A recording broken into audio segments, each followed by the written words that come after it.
Hi guys, samahan nyo kaming puntahan ang pinakamataas na bundok sa Indochina at ito ang Pansipan!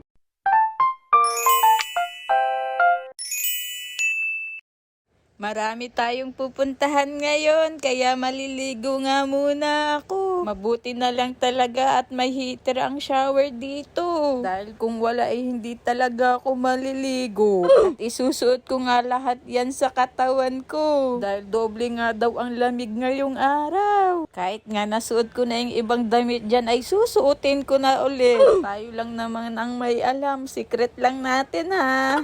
Pero ito talagang maroon ang pinakang outfit natin today. Ang pinakang itinerary nga namin today ay pupunta kami ng Pansipan.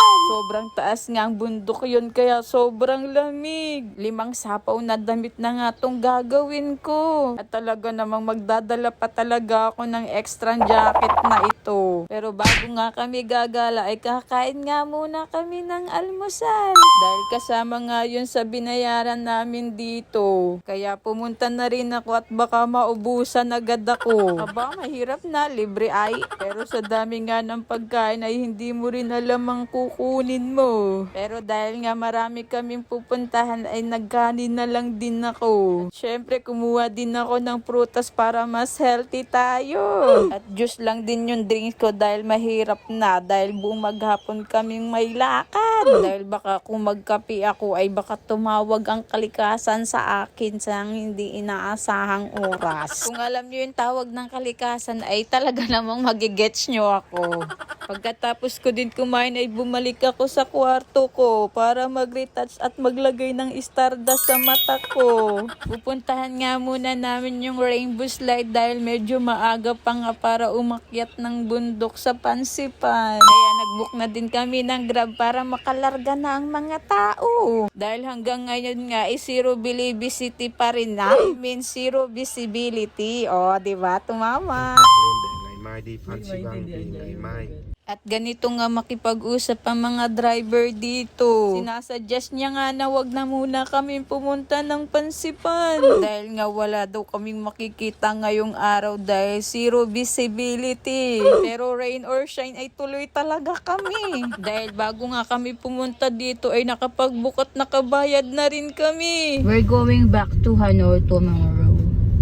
That's why we can't go there tomorrow.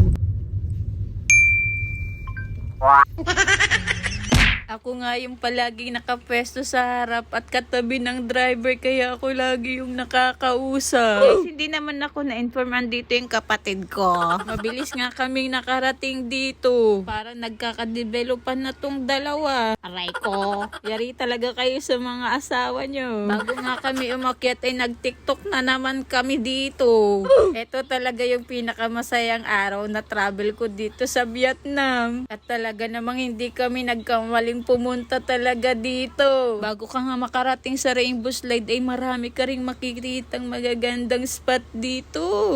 Ako nga yung una nag-try dito sa rainbow slide dahil excited at ako yung pinakamalakas ang loob sa amin. I'm ready. Okay, go.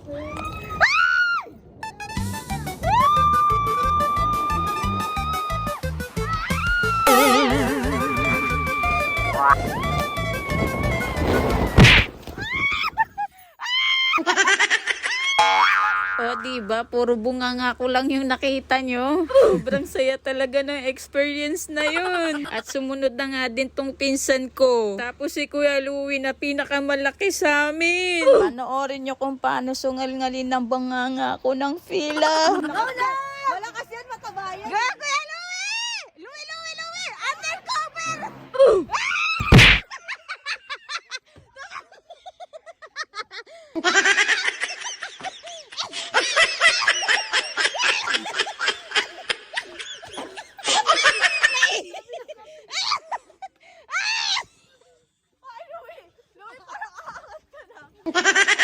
Halos makaihi talaga ako kakatawa dito.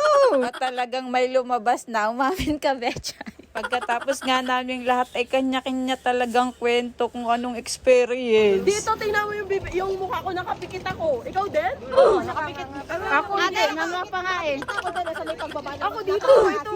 Ako hindi ata, pero hindi ka lang yung itsura ko doon. Ako din sa video, tingnan natin sa drone. At last na nga nag-slide tong si Ebing ang pinakantakot sa grupo. Pero nag-isang slide pa nga ako dahil nagpa-chat na rin ako sa drone. Nung una nga ay ayaw ko nga kasi nga may bayad din to. At saka naisip ko may cellphone naman ako. Dahil 100,000 Vietnamese dong din ang bayad dito. Kumbaga isang beses lang yun ha. Na para bang hindi siya advisable para sa akin. Kasi nga isang beses lang. Kala ko nga unlimited na eh. Pero what is money? Paper only.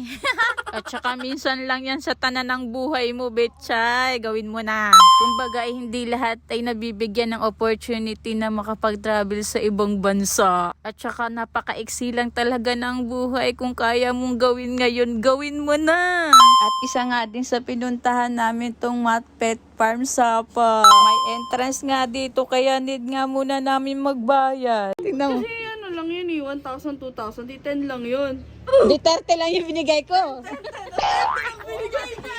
Oo, buti sabi, ano lang yung binigay niya? 1,000 lang binigay niya. Baga ka! 100, hindi 10,000. Yung kulang kay Betsa yun. Tama ba? Kulang? Parang kulang. Isa doon. 100, dapat 6 na zero. Ay, sabi ko parang 100 dito. Tapos sabi pa ni Kay, oh tama na, tama na.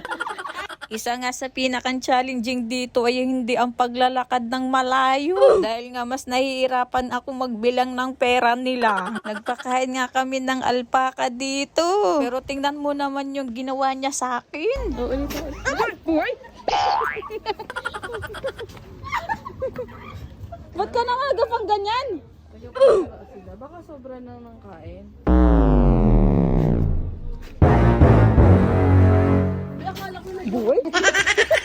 At talaga namang hindi ko talaga makakalimutan tong hayop na to. Pairam ko sana tong brace ko pagtapos ko. Pero talagang nagbago yung isip ko dahil nagpambuga ka ng carrots. Anong cute mo pa naman sana, kamukha ta. Wow, ang cute mo! Lawrence, kamukha mo, Lawrence! Marami nga ding mga hayop dito pero siya talagang hindi ko makakalimutan. At kinuha na nga din namin tong kaping libre na kasama sa binayaran namin. At para din mainitan tong sikmura namin. Pagkatapos namin magkape ay nagpitsura na rin din agad kami. Nasaan ka ngayon? Andito sa Vietnam. Yeah. Todo support nga tong si Evie magpicture sa akin. Pero tingnan nyo mamaya kung paano niya ako tanggihan. Dahil nga pupuntahan na natin ng Pansipan. At dito nga kami sasakay sa Sapa Station. Kaya pumasok na rin agad kami. At wag na wag nyo nga tong kakalimutan sa itinerary nyo kapag pumunta kayo dito sa Vietnam. At una nga namin sasak yung train na lagi naming nakikita. At maliit nga lang pala siya sa personal ha. At pagkasakay ko nga ay ang dami din mga Pinoy na nagtatravel talaga dito sa Vietnam. Kaya feeling ko ay parang nasa MRT lang ako. Kaya hindi na din talaga ako nahiya maghanalulu. Wawi wawi. At halos 5 minutes nga lang ang biyahe papunta sa pangalawang sasakyan namin. Pero kailangan nga din namin maglakad papunta doon. Pero hindi naman siya problema sa akin dahil gusto kong pang maglakad kaysa magbayad dito. Ang sunod nga namin pupuntahan tong cable car. Kasakay nga namin ay mukhang okay na okay pa nga tong si Ebing at nakakatawa pa. Dahil nga takot yan sa mga matataas na lugar. Pero ako talaga'y sobrang excited na makita ang view sa baba. Ate, ang ganda!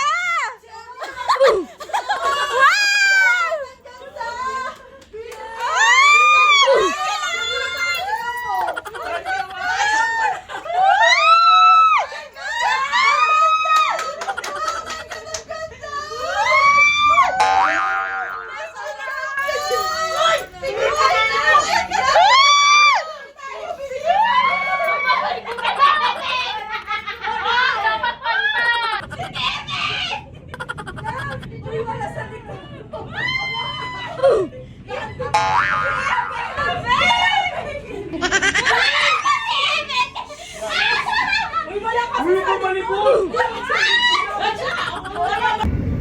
malikot. Hindi naman ako malikot, tumatawa lang ako.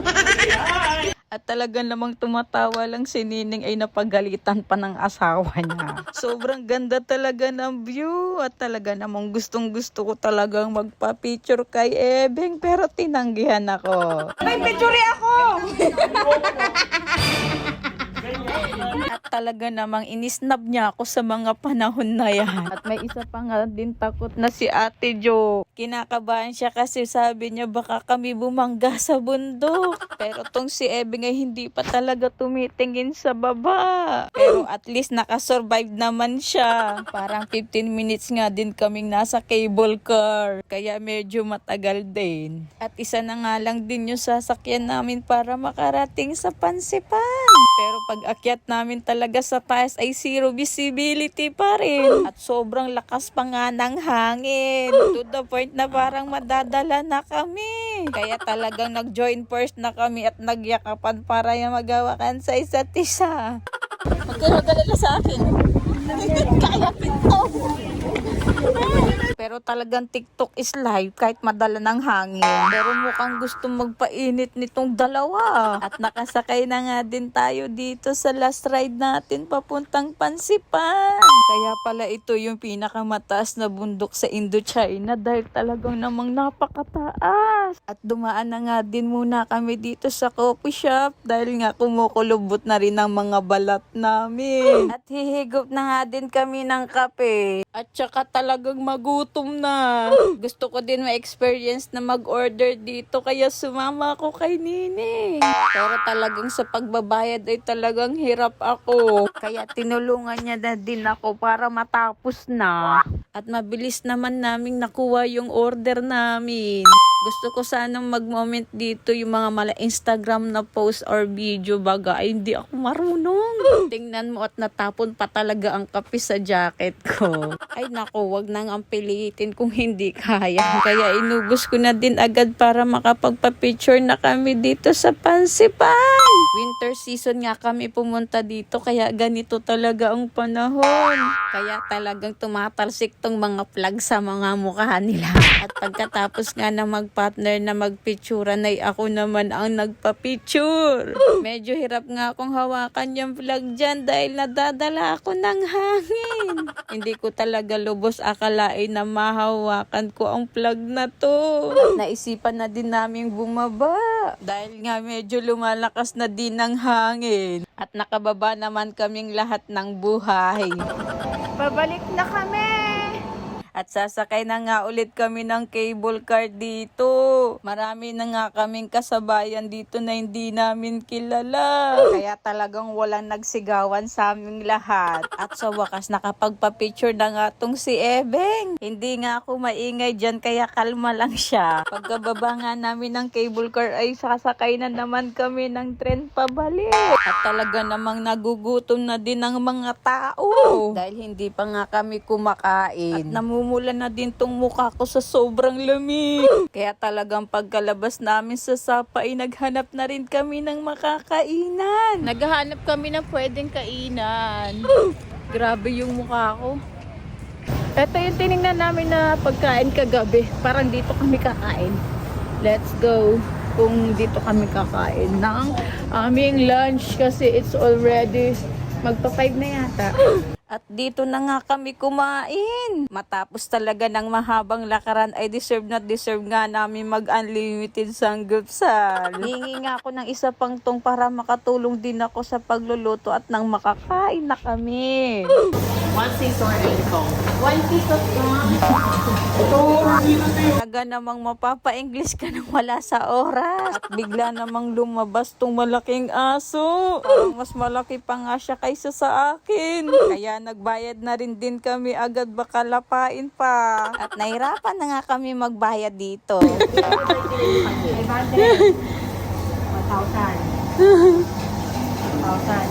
1,000,000. Ay, 2 million. Sakit ang Kahit anong kwenta nga namin ay kulang pa din. Dahil tama naman yung mga ambagan namin. Pero ang reason talaga ay dahil sa wet tissue na sinama din sa bill namin. Makit na nga ang ulo naming lahat at talaga namang ginabi na din kami kakakwenta. Kaya bumalik na rin kami sa hotel para makapagpahinga na din kami. Dahil nga babalik na din kami ng Hanoi. Sobrang pagod nga ng araw na to pero sobrang saya rin. Salamat sa pagsama sa akin. Bye-bye!